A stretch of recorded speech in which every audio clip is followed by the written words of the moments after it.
Hello, everybody. My name is Richard Gale. I'm a Professor of Ophthalmology at the Hull York Medical School, the University of York in the UK, and it's a real pleasure to talk to you today on the topic of biosimilars, and in particular, biosimilar medications used to treat macular disorders.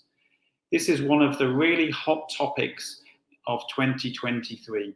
So let's get started, and I'm going to start by talking with you about a few topics. So first of all, what is a biosimilar medication? And indeed, what are biological medications, their cousins? Why are we talking about this now? And what are the challenges that macular services are facing? And could current strategies to mitigate service challenges be employed? And could biosimilars be part of this? So could biosimilars help or hinder? And then we'll draw some conclusions, and I'll be happy to take some questions at the end. So let's get started. Well, what is a biosimilar medication? It's a medicinal product that is similar to a biological medicine that has already been authorized by regulatory bodies. So these biological medications are often called the biological reference standard or the originator medication, and we'll use those terms as we go along. So what is a biological medication?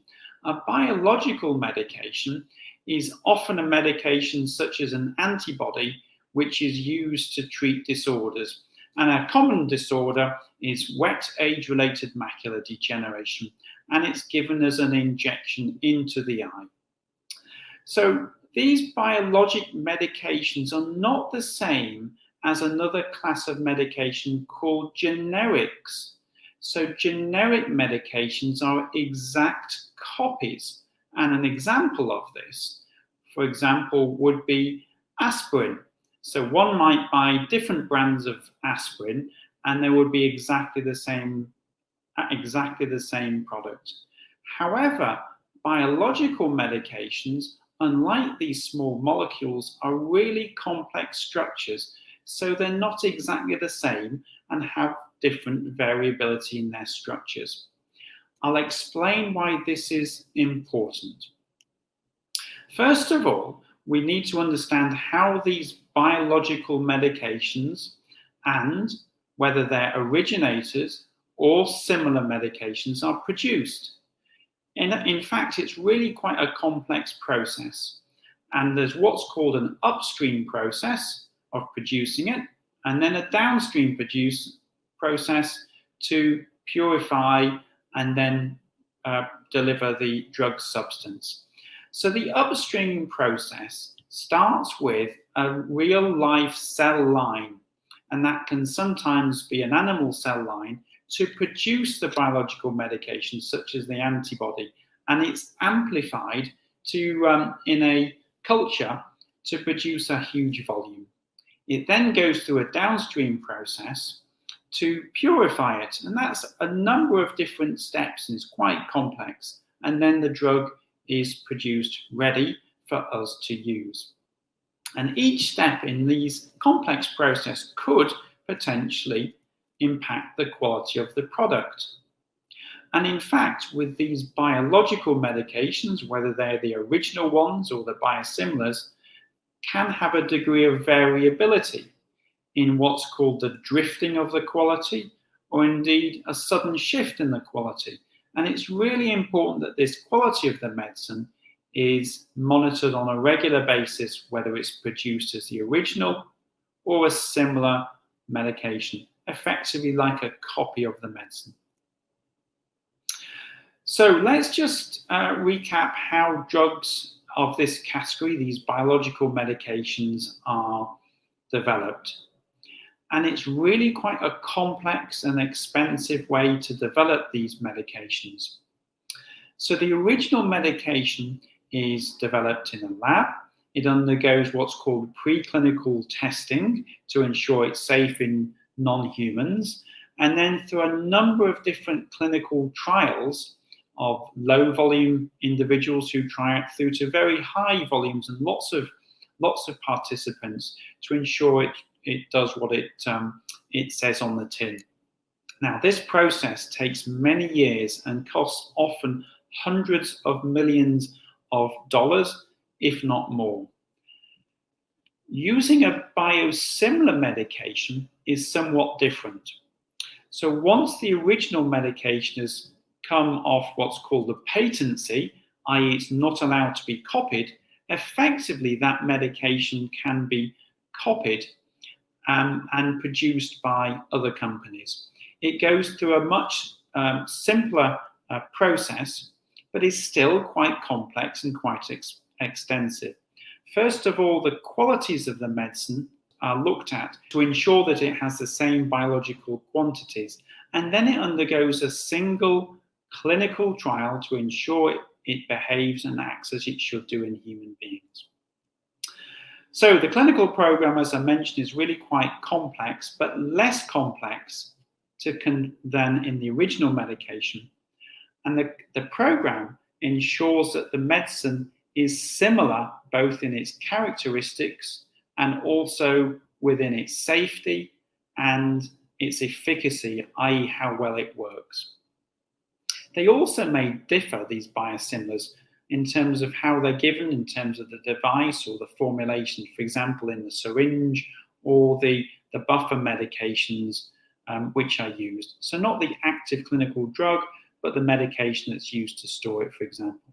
So the production of these biosimilar medications are complex, it's expensive, and has variation. Gosh, that's really complex, isn't it? So why are we talking about biological medications now, in particular biosimilars?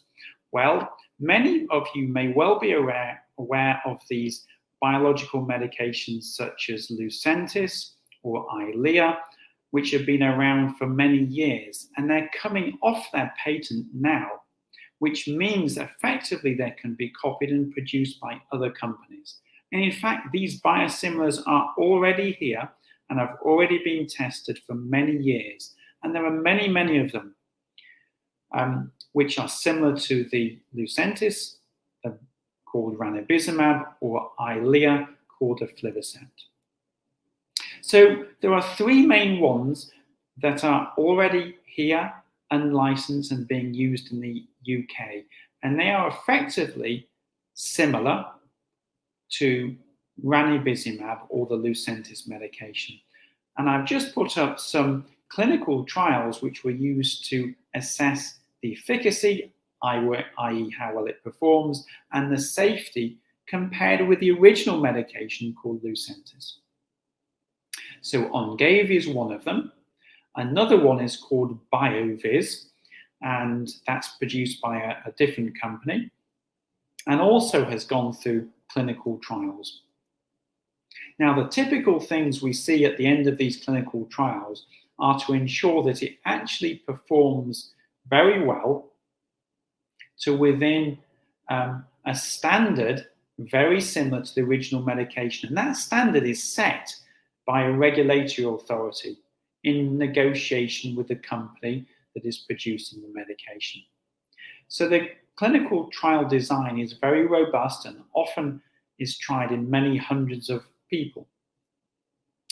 There's also a third medication, I struggle to pronounce this one, but it's called Zimluci, which is now also available and licensed within the UK.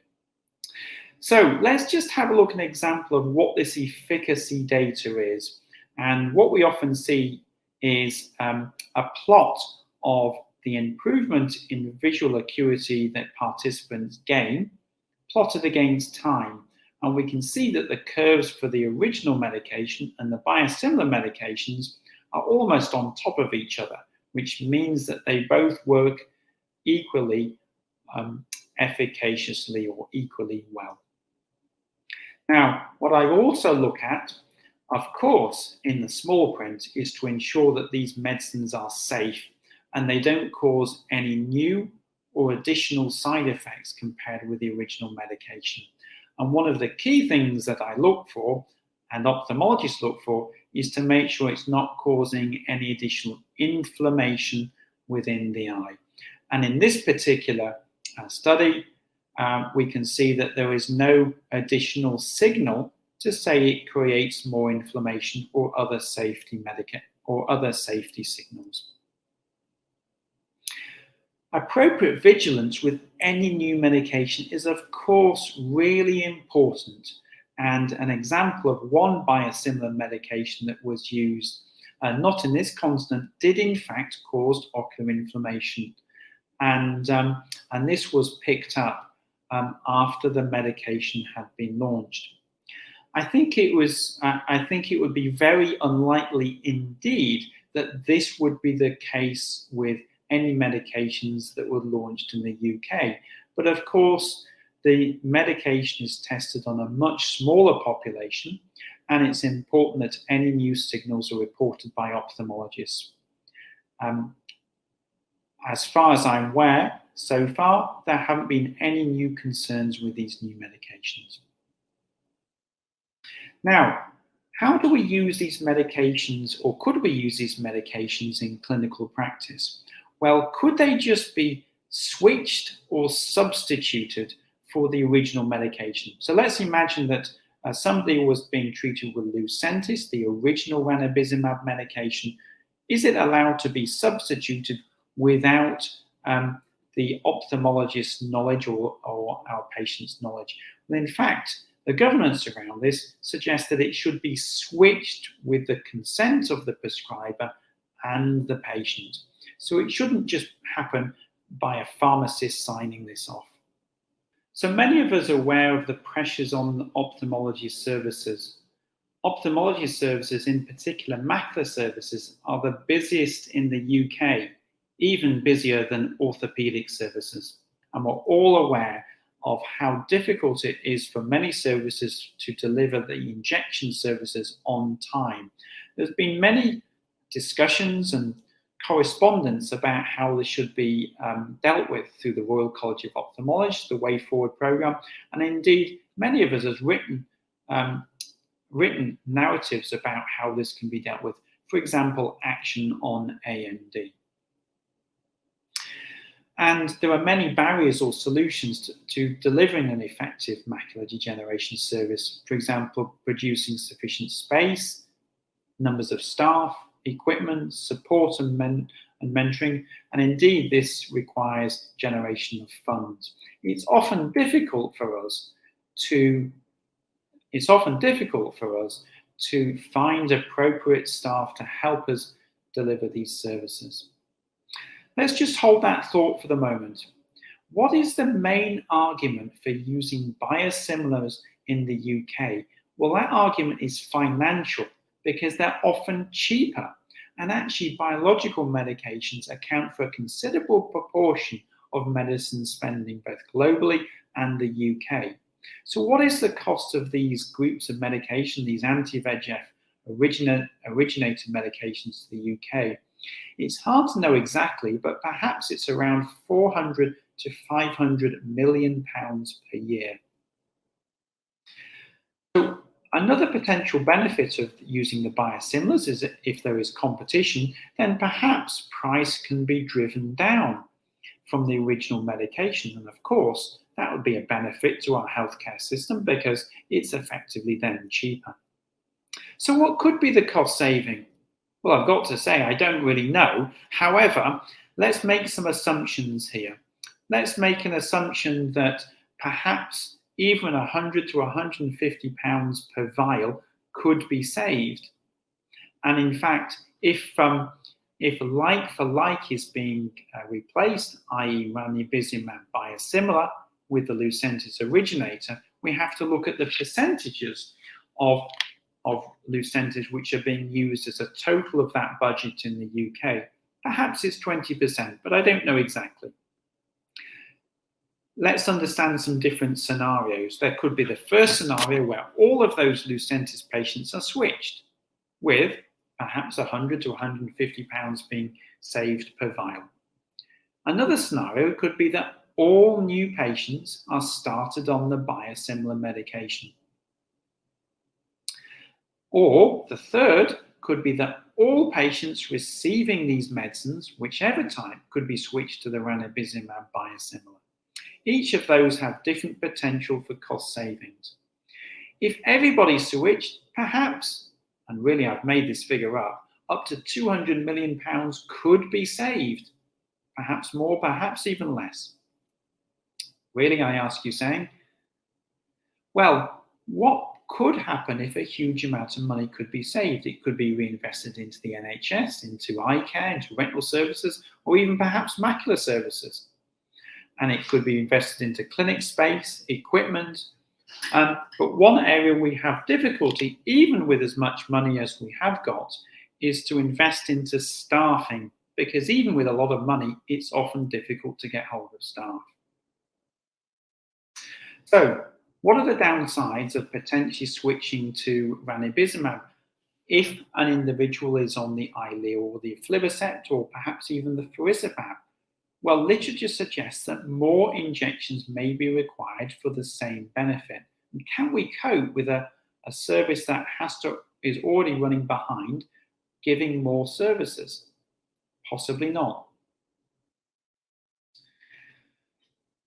What would we do if we had to switch away from biosimilar medications if we felt that the medication wasn't giving the ideal effect, the so-called suboptimal effect? Actually, defining a suboptimal effect is an educational need, and is actually quite complex. And as time goes by, contemporary success is actually quite different to perhaps how it was many years ago. So we're looking now, hoping to have most of our patients on at least an 8-weekly interval of retreatment with injections, perhaps more, rather than 4-weekly as it was many years ago. And of course, there are many different medications which are either here or potentially coming, which offer the ability for less injections. One of those is the faricimab or Vabysmo medication. There may be different port delivery systems coming in the future, refill systems, and perhaps those medications which use and take advantage of genetics and cell and biological therapy in a different way. Perhaps if we did save some money, we could lower the threshold for starting medication, or perhaps use these medications in different ways. I'd love to be able to treat more patients with these types of medications which have good outcomes. But of course, we have to follow the rules that our regulators and our guiding bodies such as NICE say we have to. Of course, these medicines have to be, these biological and biosimilar medications have to be acceptable to our patients. One of the common effects which can occur with a nocebo is called a nocebo effect. This is the negative equivalent of what's termed the placebo effect.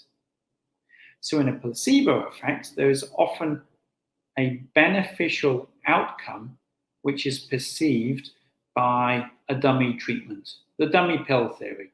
In the nocebo effect, there can be a perception that any worsening of symptoms may be due to a medication which is either dummy or perhaps cheaper. So if it's cheaper, is it any worse? Well, we're hearing from the regulatory authorities that the equivalent medications of ranibizumab are the same.